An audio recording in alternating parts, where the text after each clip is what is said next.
GM. It is currently Monday and it's 9:13 in the real time zone. And we're just going to jump straight into it. For the first time in a long time, we're not jumping out blazing with everything being hit and there's alerts and I got to fix everything. For now, we're actually quite calm. So a great start off to Monday. So, still in this position, nothing else I can say. We're just waiting for the TP to get hit. Your NZD still in the same position here. And waiting for the TP to get hit. Nearly did on Friday, but didn't. I'd rather hold this until it gets stopped out or TP. I'm not going to close it early. It is what it is. AUD-CHF, let's jump on the 4-hour chart. Here, I wanted to look for a 30-minute high-low break. And unfortunately, we didn't get that just because if you look here, this was the previous higher low. This was broken here, so this is currently bearish, which is completely fine. If it decides to do this, then even better for us, right? So we'll just have to see how that plays out. But for now, we're just waiting for the break of the lower high on this.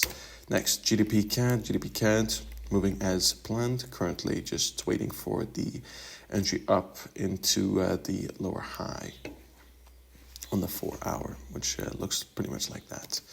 GDP, what is this? USD CAD, just waiting for the break of the lower high, which like anything else.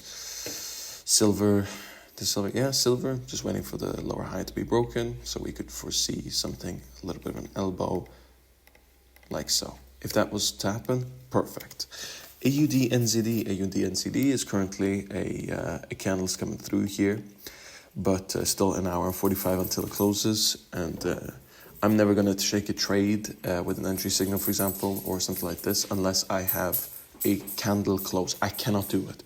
Because for one time, this taught me the lesson forever. I didn't take this trade, but it was just something that taught me. I had a candle that was literally something crazy. It was like that.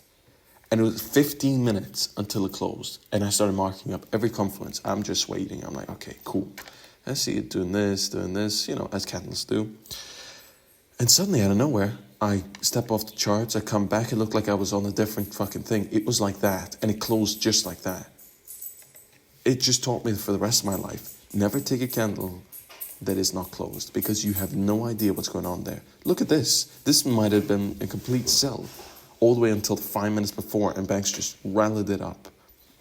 So, that's just a quick lesson for you. Next, just waiting for the break of the higher low on this.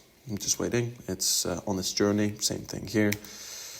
No, this is the same. And this is making great headway, trying to break the lower high, but it doesn't really matter. We need to reach the daily area of interest here. Gold, we're currently having some sort of, we're having some sort of push upside, and if it closes inside, amazing. We're going to start looking to take a trade. US 30 is just waiting for the daily area of interest to get hit. This is probably going to take a couple of days, if not next week, but we'll stay on alert on this one. Your AD needs to reach the daily/weekly area of interest, much like US 30, it needs to do the same thing. Next, GDP AUD, very much the same thing here, nothing else. GDP JPY, exactly the same thing. As you may see, they're less and less ready. And then finally, we're ending up for the CHF pairs. CHF pairs needs to break below the daily area of interest and then retrace back up. So if you look on the 4-hour, that's what it's going to look like. This could be all the way until Wednesday, perhaps. Same exact thing on everything else, as you may see. But this one has offered a little bit more interesting look since, let's see, this is high here, which would make this the higher low on the 4-hour. So we might even wait for a break of the 4-hour higher low, because that would be far superior actually. Because the break of the higher low would tell us that it's a shift of structure. And finally, let's see, boom.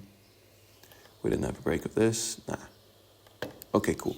So finally the same thing here. So on Euro CHF, I'll actually correct myself and say that we need a break of the higher low. If it doesn't, it doesn't, and there's nothing we can do about that. So yeah. How do you like the new thumbnail? I spent about, I went on several editing sites and I just decided, okay, let's go with it for a week, see if anything changes. And if I like it, I'll keep with it and just use that as a thumbnail from the rest. And if not, we'll see. But anyways, happy Monday, people. And happy trading.